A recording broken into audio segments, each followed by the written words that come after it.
The fluorescent lights flickered in the Crescent Moon Dojo, tucked in a quiet corner of Seattle, Washington, on a chilly evening in March 2026. The air carried the faint scent of sweat and lemon cleaner as Sarah Kane stepped inside, her worn sneakers scuffing the polished wood floor. She clutched a mop and an old canvas bag, its straps frayed from years of use. A group of students in crisp martial arts uniforms snickered as she entered. A cocky brown belt, Ethan Carter, smirked and called out, "What's this?" The janitor here to spar. Laughter erupted, sharp and mocking, bouncing off the dojo's mirrored walls. Another student, a wiry guy with a fresh black belt, chimed in, "Let's see her try. 1 round for laughs." The crowd roared, phones already out, ready to capture the humiliation of this woman in a faded sweatshirt, her dark hair loose and unassuming. Sarah didn't flinch. She set her mop against the wall with a deliberate calm, like she was handling a rifle, and stepped onto the mat. Her stance knees slightly bent, hands relaxed, but ready wasn't the clumsy shuffle the crowd expected. It was precise, almost mechanical, like something drilled into muscle memory. The head coach, Mr.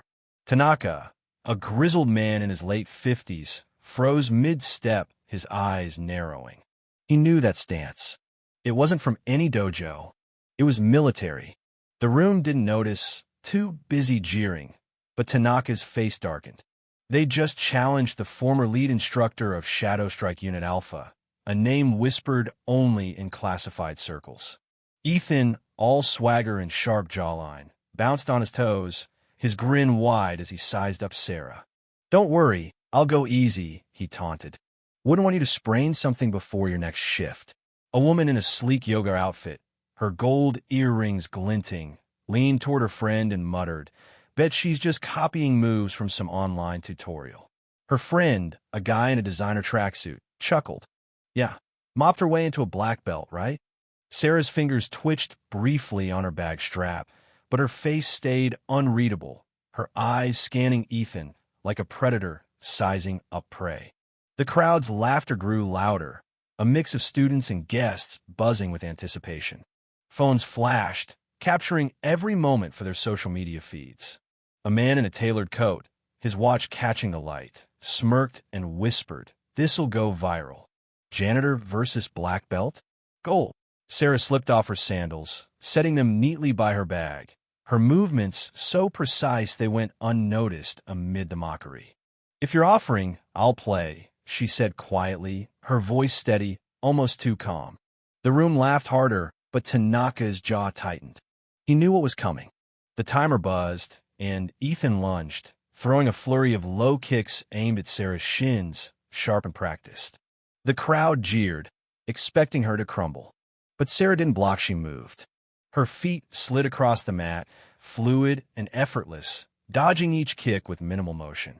Her hands stayed low, her eyes locked on Ethan's shoulders, reading his every twitch. The crowd didn't see it, but Tanaka did. He stepped closer, his arms uncrossed, his breath catching. Ethan, frustrated, threw a high roundhouse kick, meant to scare her. Sarah leaned back, just enough, the air hissing as his foot missed her face by inches. A voice in the crowd shouted, "She's not even fighting back." Ethan's smirk faltered. A woman in the back, her nails painted to match her lip gloss, called out, "Finish her, Ethan." The room leaned in, hungry for the takedown.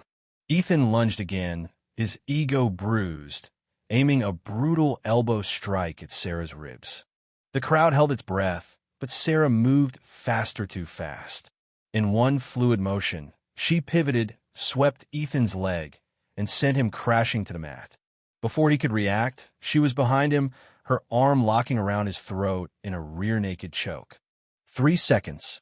His hands slapped the mat, desperate. Tap out.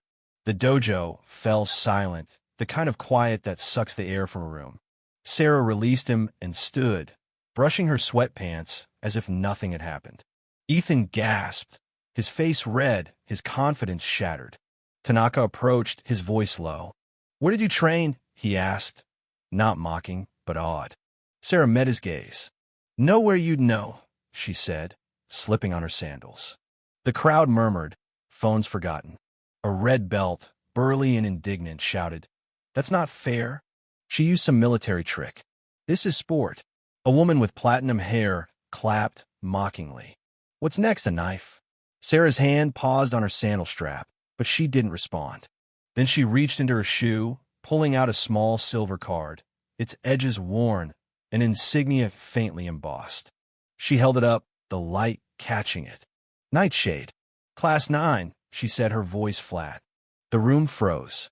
An older student, his hands calloused from years of training, gasped. "Nightshade," he whispered to the kid next to him. "They don't exist on paper."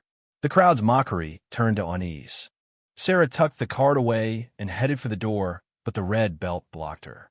"If you're so elite, why are you cleaning floors?" he sneered. A woman in yoga gear added, "Sounds like a scam." Sarah's gaze flicked to them, and something in her eyes made them step back.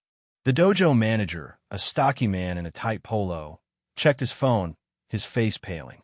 "She trained Unit Alpha," he muttered, almost to himself. "Let her go." Tanaka bowed low, his voice thick. "Sensei, we didn't know." Sarah nodded once. "I came to clean the mats," she said. "And I did."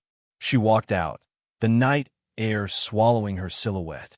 The next evening, as Sarah set up for the beginner class, a man in a crisp suit approached, a sealed letter in hand. "MS. Kane, my client saw the footage before it was deleted," he said. Sarah didn't look up. "No footage," she replied, her voice flat. He handed her the letter, wax sealed, and left. The dojo was never the same. Ethan lost his sponsorship. The red belt was fired from his job. The woman with the earrings vanished from the scene, her social media locked. Sarah taught the beginners, her faded hoodie a quiet legend. One night, a broad-shouldered man entered, his presence shifting the air. He watched her teach, saying nothing. A kid in the class whispered, "Is that her brother?" Sarah's lips twitched, but she didn't answer. They left together, her bag swinging lightly, the room silent in their wake. What do you think could you face a room full of doubters like Sarah did? Should she have stayed quiet or fought harder to prove them wrong? Drop a comment, hit that like button, and subscribe to join us for more stories of grit and redemption. Where are you watching from? Let's hear it.